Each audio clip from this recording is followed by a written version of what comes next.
All right, so now we're gonna go into what everybody's been waiting for. We're gonna break down cryptocurrency. Before we go into cryptocurrency, we gotta tell a story. Yeah. We'll tell our own personal story about crypto. We're all involved. Yeah. So if you listen to the podcast, you know that our theme is transparency. We tell our real stories in real life, and our guests tell their real stories. And we also have the slogan of all money in. Shout out to Nip, rest in peace. Yep. But it's real because we really tried everything. At one point in time, we literally tried everything. Yeah. Like no exaggeration. Like we tried everything. We just kept like, hey, listen, something's gonna work. So all right. So here's the story on cryptocurrency, right? So 2017, right? The draft. We gotta take it back to the draft of 2017. So Donovan Mitchell, shout out to Donovan Mitchell, right? Hometown hero. And we were at the Barclays Center because we're good friends with his family. Mm-hmm. And they invited us, and we were at the suite when he got drafted. Shout out to the Mets. Yeah. Donovan Mitchell, Queens thing. Once again, the Knicks screwed that up and didn't draft him. Yeah, but, we were sitting there like, the Knicks had a chance to do it. He worked out for them. Dad was like, I think they got a chance, and nope. That's what we do. Frank Ntilikina. They didn't draft him, but he got drafted by Utah. But anyway, we was there with his family, and one of our good friends, Inez, shout out to Inez. So her kid went to a private school, and one of his friends, this is why networking is so important, right? People that you meet. His friend was like a 20-year-old kid, right? Sure. And I just met him, and we were just talking randomly. He's like, what do you do for a living? I'm a financial advisor. So we just started talking. Mind you, he's 20 years old at this time. I think he's like a freshman, a sophomore in college, something like that. Yeah. And he's telling me, he's like, I just bought this Ethereum. He's like, I put 20,000 into Ethereum. I said I put 10,000 into Ethereum like 5 months ago, and it went to 100,000. I cashed out. He said my friend put 100,000 into Ethereum. It went to $1 million. He cashed out. He started a hedge fund. What is this 20 years? You know what? I don't even think he was. He might not have been 20. I think he was 18. Like 19 I think or something like that. He got the money as a graduation gift. I believe. Well, that, and that's the power of family. Of course. Right? He wasn't from our community, that's for damn sure. But, I already knew that story. But so when he told me that, I told Jamal, I'm like, well, we got, like, what's this? Like this, because I heard about cryptocurrency, I heard about Bitcoin, but I ain't really heard about Ethereum. Yeah. I'm like, hold up, wait, like, what's going on here? And that's when I started studying it, but I still was kind of apprehensive. I ain't really sure. So then I see Bitcoin. I'm just studying it. I'm just a student of the game. And like October, I see Bitcoin just start climbing. It went from like 6,000 to 7,000. No, it went from like 3,000 to low. Like 4,000 to like 5,000. So then I called my man, shout out to Jason Lewis. I called him, and he's a Bitcoin expert. And I'm like, okay, tell me everything I need to know about cryptocurrency. And he educated me for 2.5 hours. And I asked every single question that I could. I asked like 1,000 questions. Every question I had, he educated me on it. And that was like around November. Yeah. That was like November. Actually, late October.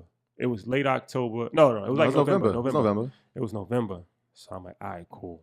So I found out this app called Coinbase where you can buy cryptocurrency, right? So he educated me, and he was telling me about the three biggest currencies at that time, which is Litecoin, Bitcoin, and Ethereum. So he's telling me about it. So I'm like, all right, you know what? I'm going to put my money in. I put $6,000, and I told the group chat, I told the guys, I'm like, look, I put $6,000, and I spread it across those three coins. I'm like, I'm not telling y'all to do this. This is money that I feel comfortable losing. Yeah. Because it's a risk. Like, I feel comfortable losing it if I lose it.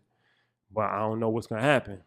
So then me and Jamal, we go to Asia for a month, right? This is now December. Yeah, we went to Asia for 20 days. December 1st, we left for 20 days. Don't let that go over your heads.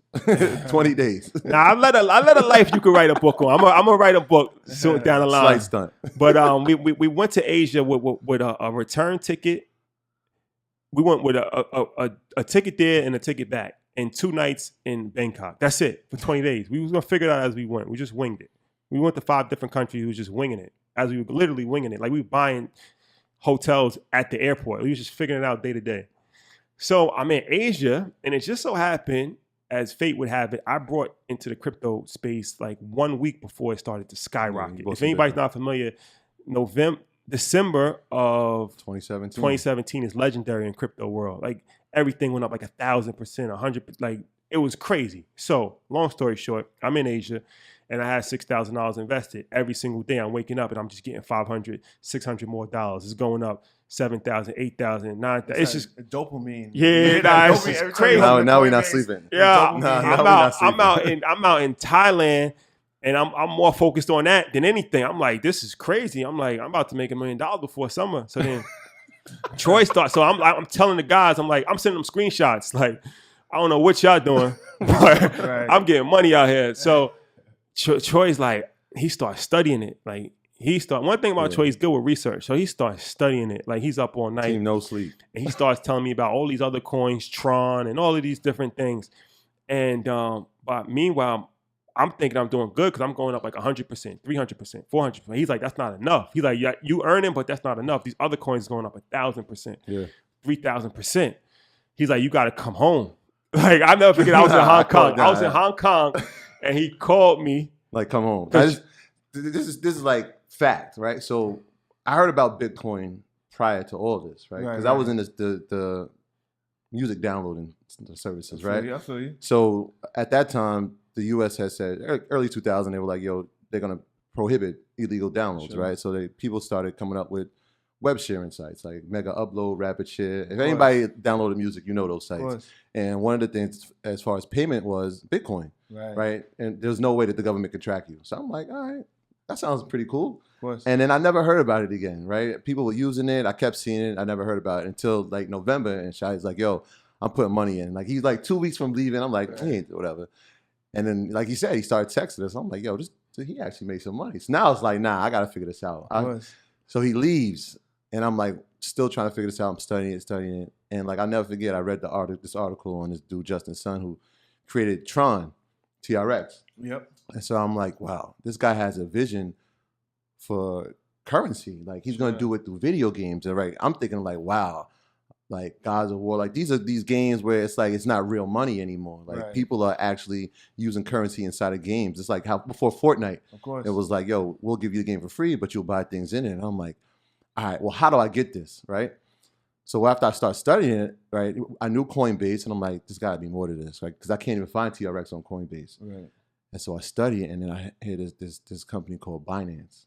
And when I went to buy, I'm telling you, it was like 3 a.m. I had to wait because they were on like, y'all 12 hours ahead? How many hours? Yeah, it was like 12 hours. I waited. I said, listen, get Jamal, y'all got to come home. Like, I was like, yo, book a flight back. I found something. I said, book a flight back. Nah, that's a fact. We found something. Yeah, he kept talking about Tron. He was like, this Tron. I'm like, I don't know, man, about Tron. It was like less than a cent. You know, it's funny, though. Little do you know, you were like in the home of Tron. Yeah, exactly. Yeah, he was actually in the right spot. He just had to find that community where he was at. It was crazy. I remember it was Hong Kong? Were you in Hong Kong? I was in Because Hong I remember Kong. in the background was all these lights. That was Hong Kong. I was like, yo, come home. Jamal almost died in Hong Kong. That's another story. Different story for a different day. He almost died. But I was in Hong Kong by myself, and I had all these lights in the background. You like, come home. I'm like, I'm in Asia. I'm having the time of my life out here. Come home right now. So he came home, and when I got home, the first thing I did, I came to his house, and he educated me on how to like buy coins. It's a whole process. We're gonna talk about that. Yes. But how to buy coins, how to put the money in, all that stuff, right? Market caps, all that. So then so anybody that knows me know that I kind of have an addictive personality. I've never done any drugs in my life, and I'm a light drinker, but I'm very compulsive. It's worked out a lot of times, and it's been very bad for me a lot of times as well. But I make very compulsive decisions. So when I started making money, and I'm like, okay, so now I educated myself on what we call altcoins. We'll explain that later too. Yeah. So then I'm like, you know what? I just started rolling the dice. I started like buying coins and doing all, and it was crazy. So by like the first week in January, my 6,000 grew to 28,000. Yep. $28,000 in a month. 6,000 to 28 in a month. And I'm feeling like Warren Buffett. Like invincible. We said it to ourselves. We were like, yo, if we don't make 100,000 by June, we did something wrong. No, I was feeling invincible.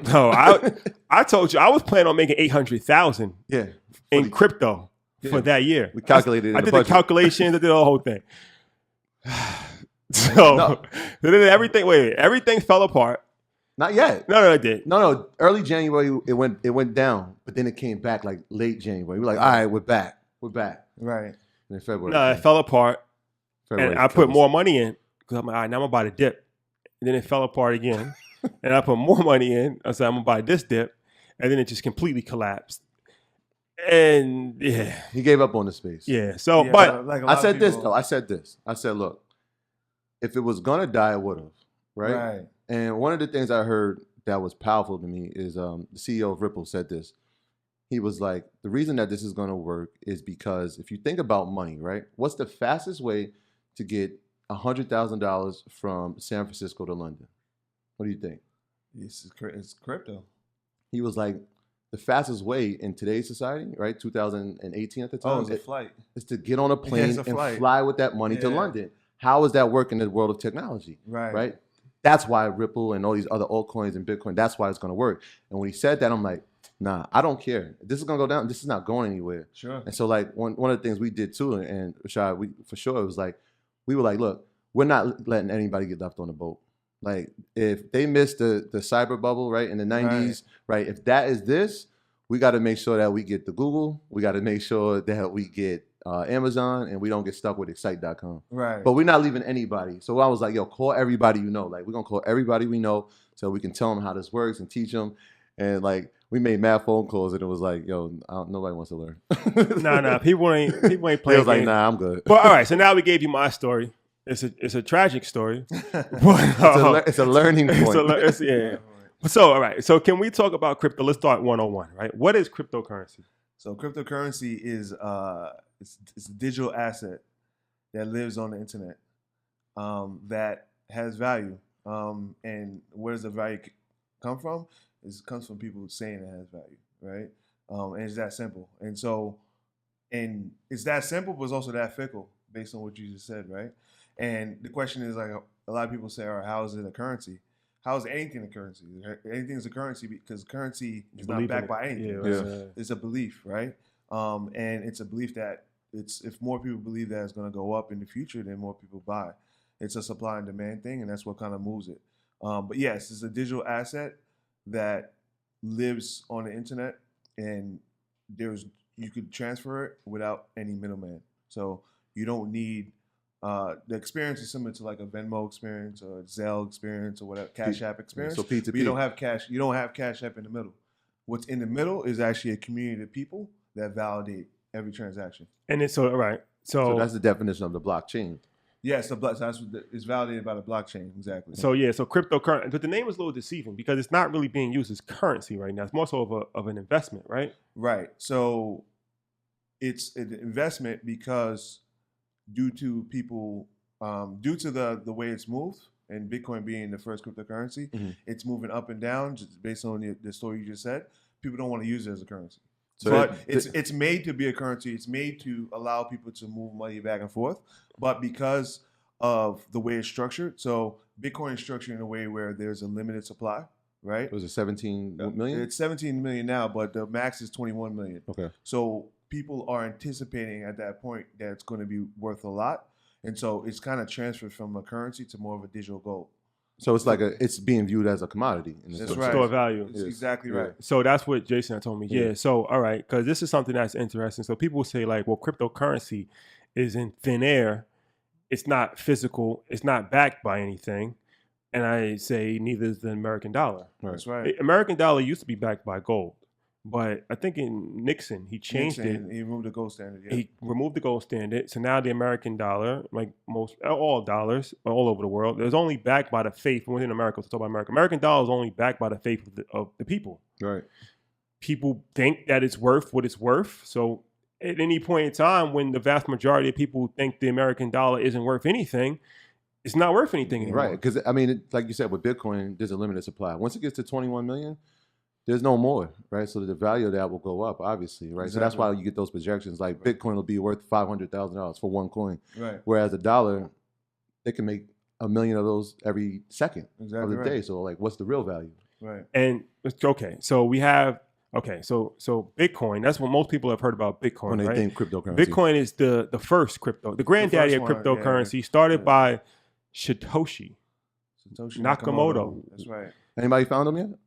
Nobody found it. There's a lot of people claiming it. Yeah, nobody knows. There's a lot of This people is the claiming real. it, This is yeah, the real but, Waldo yeah. right here. Satoshi Nakamoto Did I say that correctly? That was Yeah. good, bro. Yeah. Like I'll give you some credit. That was good. If anybody's not familiar, the whole crypto thing is crazy. If anybody's not familiar, the guy's a legend. Nobody even knows if he actually ever really existed, or if he's a group of people, or if he's one person, or if he's still living. Who knows? But he's the founder of crypto. Yeah. Right. Because he made Bitcoin, right? Yeah.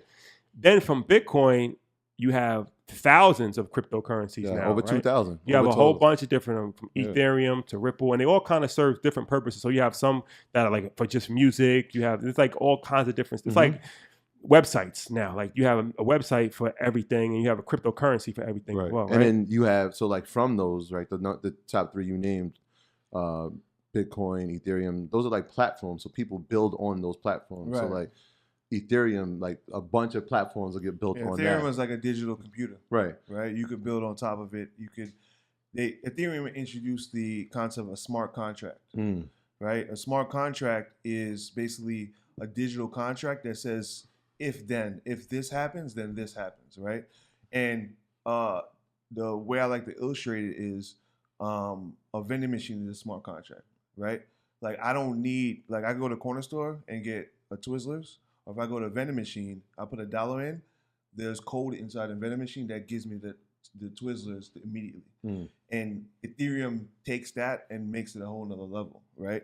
And if you think about the internet, most of the any website, anything, the way it works is if this, then that. If I go into gmail.com and I put in my password, if the password is good, then it gives me access. If the password's not good, then it tells me you got the wrong password. Got three more times to get this right. Exactly. So Ethereum was the first time to take that code and put it on the blockchain, makes it decentralized. Because like what I just explained to you, that's a key word too, decentralized. Right? Yeah. Right. So Google is centralized. Like it lives, like the way that the code works lives on Google servers in Mountain View in California. Obviously throughout the world, but like that is where the hub is. That vending machine, like that code is in that vending machine, but the way that blockchain and crypto is done, it actually distributes the code around the whole world, or whoever wants to be a validator, and then that's it. And so it decentralizes it.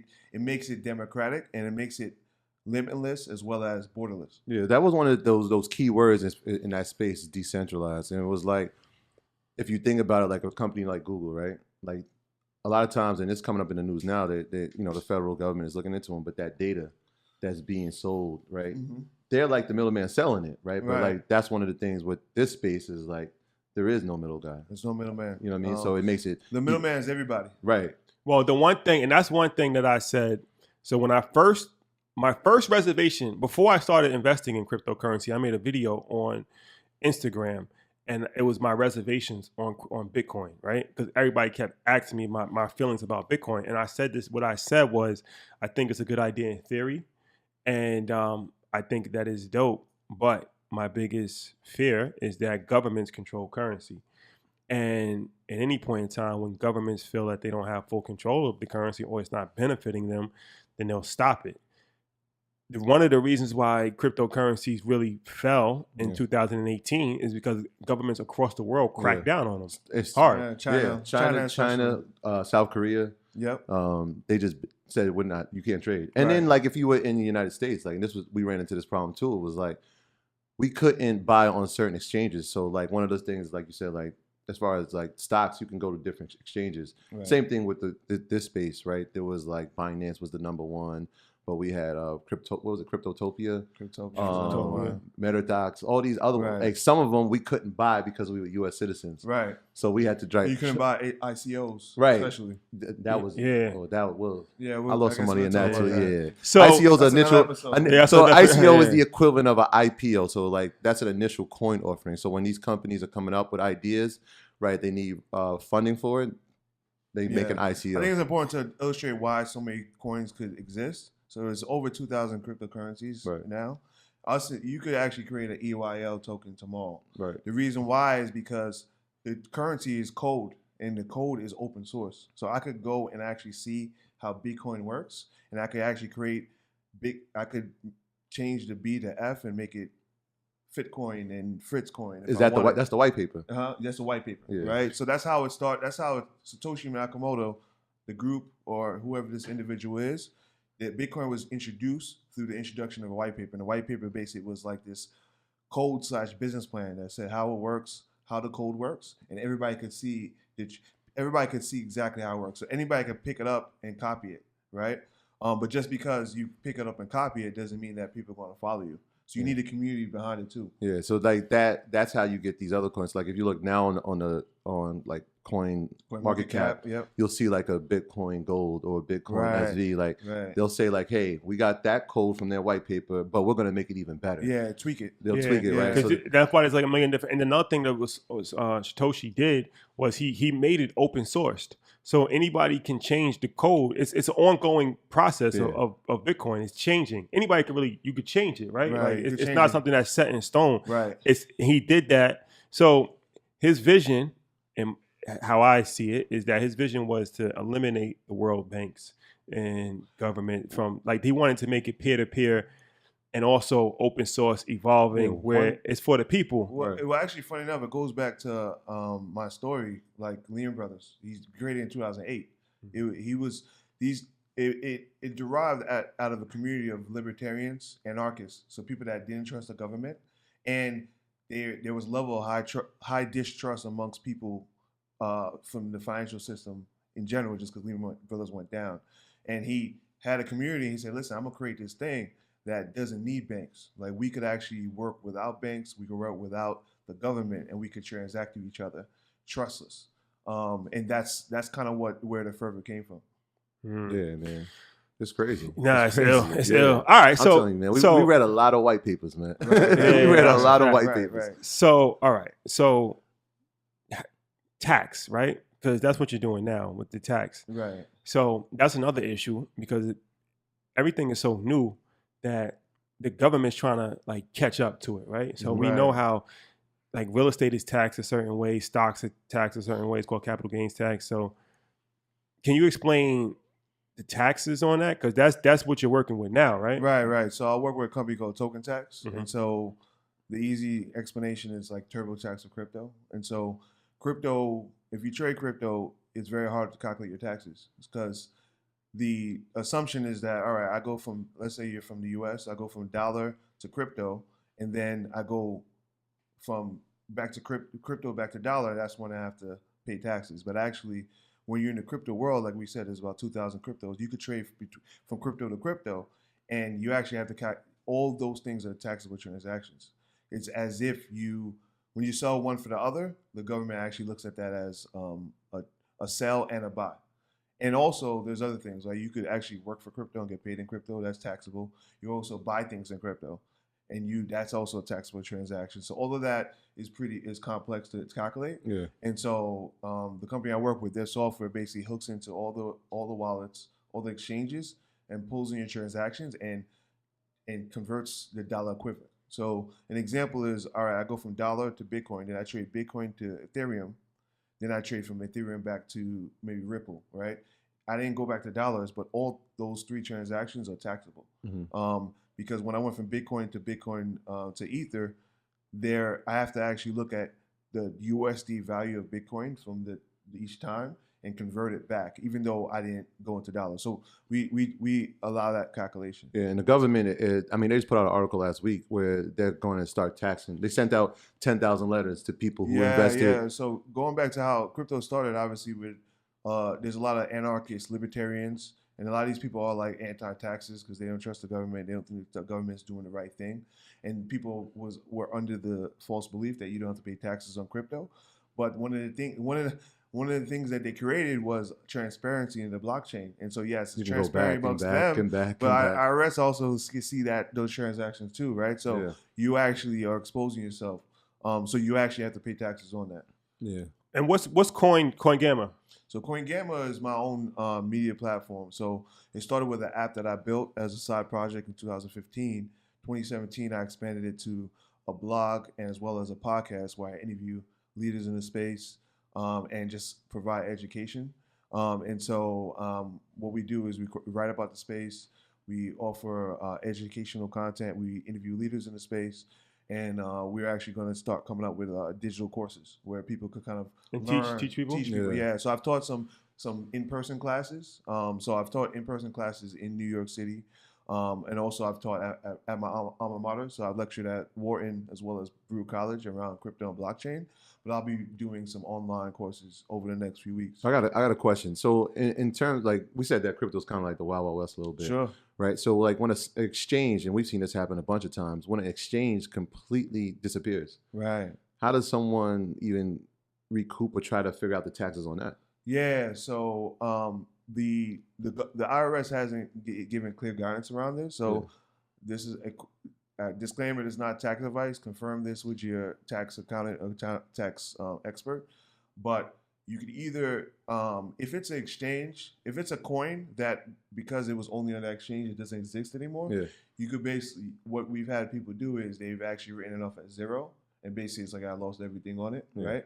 But if it's something like Bitcoin that exists, but the exchange just went out, you just lost it. Like you can't really write it off, right? That's, I guess we jumped a little levels, so we could talk about the risks. Like there's market risk, but actually just like operational risk in this space that makes it very hard to work I was going to ask you, like, okay, one-on-one, right? If somebody wants to start investing in cryptocurrency, right? They have $1,000 and they want to do it because it's easy. Oh, all right. How do you invest in cryptocurrency? All right. I mean, it depends where you are, but if you're in the U.S., you have to take your dollars. You have to transact on an exchange that actually takes fiat, which is dollars, and converts it to crypto. Not most exchanges actually do not do that. So you mentioned Binance earlier. Binance doesn't take dollars, right? But there are some major exchanges in the U.S. that take dollars and convert it for you, and it's similar to like buying something on PayPal, right? So Coinbase is the most popular. Another one is Robinhood, Robinhood, right? That just happened in New York, right? We just got that like this year. Another one is the Cash App, right? So if you use the Cash App to pay friends or family for dinner or something like that, you actually could buy Bitcoin the same way. But if you wanted to buy another cryptocurrency, so if it's a cryptocurrency, so now all cryptocurrencies on every exchange. So if there's so Coinbase has a limited supply of cryptos. Same thing with the other apps I mentioned. So the Cash App as well as the Robinhood app. But if you want to do some of the other cryptos, you actually have to basically buy the Bitcoin or Ethereum on Coinbase, then move it to the other exchange, right? And then you could transact on the exchange. And that's how people get caught up. That's extremely complicated. Notorious B.I.G. had a legendary line. He said, "Strictly for live men, not for freshmen." Not for freshmen, Right. for sure. Cryptocurrency, don't play around with it if you don't understand what you're doing. There's been plenty of days where we got calls like, "Yo, the money didn't go through. What happened? What happened?" Actually, it's probably gotten more user friendly now. I don't even look at it anymore. I have my money invested, but I don't look at it. But at one point, I was looking at it every day. But it was extremely complicated when we first got in because you had to, like you said, you can't buy cryptocurrency with American dollars. You can trade dollars for Bitcoin or Ethereum or Litecoin in Coinbase at that time. At that time, yeah. And then you can buy the other coins. It was mainly Bitcoin or Ethereum. Networks, Some of them you can buy with Litecoin, but most of them. So let's say you wanted to buy Tron, right? Right.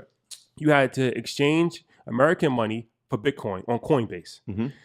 From Coinbase, you had to send your Bitcoin to Binance. The exchange, yep.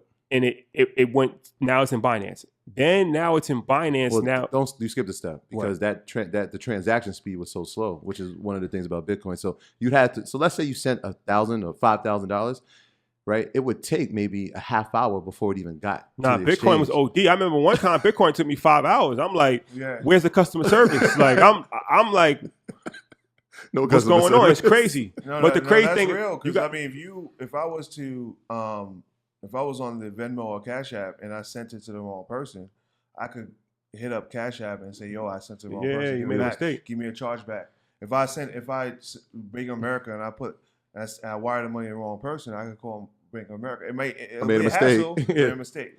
Because this thing is decentralized, it's owned by you, and it's owned. You also mistakes live with you. It's in the black hole. Right. So then, all right. So now it's in Binance, and then from now you have to buy Tron with the Bitcoin and Binance. Mm-hmm. So it's like a 3-part process. What happens is that, and then so when you send it, they send you a code. It's a code that you have to put in to send it to one place to another.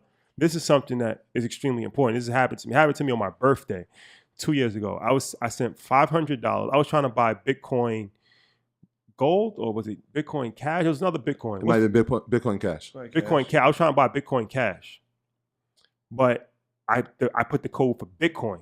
Yeah. Long story short, I sent the wrong code. After I sent, I'm like, damn. So I go back. I'm like, I sent $500, but I sent it to the wrong address. I'm gone. Yeah, like Cyber nobody complained to you. Nah, it's gone. It's nobody to track it. It's just, it's in the universe. Hey, somebody It's has it. gone. Somebody lost like 21 Bitcoins like that. Yeah. They lost 21 Bitcoins because they sent it to the wrong address or something, and just gone. It's crazy, man. But like even like that, it was like there's so many steps to it. Like this is not like we weren't sleeping, like legit weren't sleeping. It was like, you know what? I'm not even gonna do this transaction till the morning. But by the time you wake up, the value could have gone up by like 1,000%. Right, so because of that, Yeah. you probably moving so fast and frantic because you go, I gotta buy this, and that leaves you open to making those mistakes. Exactly. Even if you are sharp. No, I was moving like a fiend. I was moving like a fiend, sleep. like because it was like, we gotta do this right now, or they just. So I'm like halfway like awake trying to do this on my phone, and it's like, damn, like I didn't really have time to really think about it. But you become addicted. Yeah. Right. It's very addictive. Especially at that time, because there was so much money being made and it was moving so fast. Anything with crypto is that it's 24 hours. It's like the stock market on steroids. Stock market, they close. It's way more structured. Right. Crypto's like the wild, wild west. No sleep. It's 24 hours a day, and you have what these called whales. Yeah. And these whales are like, these are like the big dogs. They like move the crypto's markets. it's really controlled. It's like all things. Even though it was made for the people, it's only controlled by like a handful of people Right. that have millions, billions of dollars, and they move it. They move the market so Right. crazy. If and they sell their Bitcoin's gonna drop. Exactly right. nah, they know what they're doing. So it's like it's hard to day trade in that space because you get eaten up. Right. You get eaten up. Unless that's what I'm saying. Like even if you sit in front of your computer, it's like you can't watch them all. Like it can't was. watch them all. I mean, this was like no sleep for like 2 months. Right. Like you'll get text messages like our group chat. It would be like, I remember when Tron went from less than a penny to like 15 cents. I would like the thank you text was just coming in. I'm like, I woke up like, yo, what happened? Like I missed it. You know what I'm saying? Nah, because I brought Tron at 2 cents. Yeah. And it went to 38 cents. I think the highest that it got to was 38 cents. So that's why, like I said, when I went from 6,000 to 28,000, I had a couple. I brought Ripple at like 90 cents, and I sold Ripple at like $3.15. Wow. So it was like the good times was rolling. The good times was rolling. The good times was rolling. Oh, but man. all right, so can we talk about, like you said, okay, so now we got established of how to actually buy it. How do you evaluate coins? Like, how do you know which coin to buy? Like, how does somebody do that? Yeah, that's a hard one. I think the space is early.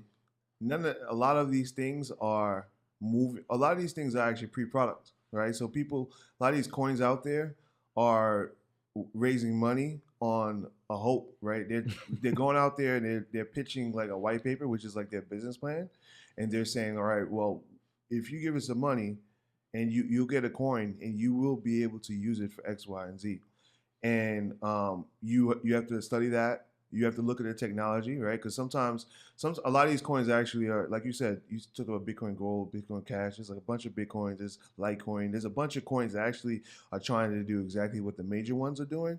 And what they're doing is tweaking it and say, all right, we're going to be faster. We're going to be more secure, all that kind of stuff. And so you have to figure out whether that story resonates with you, right? So you have to study that. But most importantly, you could believe that, but because of supply and demand, is actually you need other people to believe it too, right? Like you could believe in that new Christian or Islamic religion or that new whatever religion, right? But you may be the only person at church or mosque or whatever by yourself, right? Unless you bring it. So it is very religious in certain aspects because there are community aspects. Because the value of these assets are them going up, so you need more people to buy it, or they're able to be used among amongst the community between each other. So if you're the only person that if you get into it and then people don't follow you or a community doesn't follow you, then they're not gonna go up, no matter how strong you believe it to be. So you not only have to analyze the fundamentals of it, you also have to read what other people think about it. So a lot of research is actually spending time on Twitter, spending time on Reddit, spending time on these apps like Telegram and Discord, where people are talking about it and seeing what the energy is like. Yeah. And so it makes no sense to have to make your investment decisions based on what other people think. But in this space, it's just the way it is. Now they got the whole terminology like hodl, HODL. HOLD. I HOLD. No, mean, HODL. Hold on for dear life. Yeah. To the moon was like rocket. It was like when something was going up To the crazy. moon. Yeah, that was when we knew it was to the going moon. up. To the moon. Yeah. They call those altcoins shitcoins. Yeah. It's a whole. Altcoins were just any coin outside of the top 3, really. Basically, yeah. You know No, it's a what I'm whole culture. Cryptocurrency was a whole culture. Yeah. I mean, we studied it down to the T, right? When we started, I know Shadi, when he's amazing with numbers, so he started studying the market caps for each one. And then after we saw the market caps, we saw the coin supply, right? It's like when you said that, they have 21 million, that means like, in this space, that's pretty limited. Right. But then you'll get a coin that'll come out as like, there's only 2,000 of it, right? Whereas like, Ripple was like, was it 65, something like crazy, billion or something like that? Yeah, it's crazy. You know what I'm saying? So like, you can see like, hey, what's the growth on that? If there's 65 billion and it's only at, like right now it's probably like 51 cents. It's like, well, how high can this really go? This ain't going to be a $20 coin. You know what I'm saying? It's too many of them. But here's the problem with, so, we talked about the fiat currencies like the dollar, euro, etc., and how there's each country, they have like a Federal Reserve that could create unlimited supply. Bitcoin doesn't have like a group of people. All these other coins actually are centralized. So they're actually a little bit more like fiat money. So yes, they could go out with a white paper that says that we're going to limit it. But there's been coins that like they were out and like the people that were behind it or the company behind it decided to just change the code. Oh, we're going to do more. Like, yeah, we're going to do more. Right? And there's no, that it's a Wild West because there's no SEC to like stop them. There's a lot of in 2017, a lot of coins, raised all that money and they were supposed to come out with things and they bounced, right? A few of them took my money. Yeah, it's scary. But like, I think one thing that, Rashad talked about earlier is like, you put 6K, it's like, that was what you could lose. Like, even to this day, like, I don't put money you could lose. Like, do not. At that time, I would get texts from people like, hey, like, my retirement's not right. Thinking about like putting money as a retirement, Bitcoin's a retirement. Play with what you can lose. And like, nah, only play with what you could lose. Nah, don't play with the big boys if you're not ready, man. Because like I said, it's real talk. It's humbling. We don't have control over this. Yeah. We don't have control over anything, but especially crypto, because it's very thin. It's very thin. And that's one of the things that actually got me involved. Once I saw the market cap, it was like 100. What's the market cap now? It's probably like 200, in the 200 million, right? No, billion. Yeah, so we got up pretty high to like 900. Yeah, it was supposed to hit $1 trillion. Yeah, it was supposed to hit $1 trillion. But at that time, I don't think it was even at $1 billion at that time. I think it was like 900 million, something like that. But long story short, even where it's at now, a couple $100 billion, that's not a lot of money. That sounds like a lot of money, but that's really not a lot of money. Nah, it's really not a lot because if you look at traditional assets, I tell people all the time, the whole crypto market is $250 billion. But guess what? Fidelity, one investment shop, has $7 trillion under assets. No, that's a fact. By themselves, $7 trillion, right? So like, this is a speckle. A drop. That's why when I first got into it, I'm like, look, it's a lot more room for it to grow because the market value is so low. And that's one of the things that made me get into it. And that's one of the reasons why I still actually hold out hope. Because I feel like that's why I said, if it was gonna die, it would have. No, it would have died over the last year and a half. Exactly. Right? Because like people gave it, Bitcoin went down. People were like, it's over, like it's a wrap, and it came back up. Yeah. And it's trading. And we never know why. It's just the belief you said. Right. It's the belief. My graduates from my school being Forbes, bag drop. Bag drop. A mic drop, bag drop. Bag drop.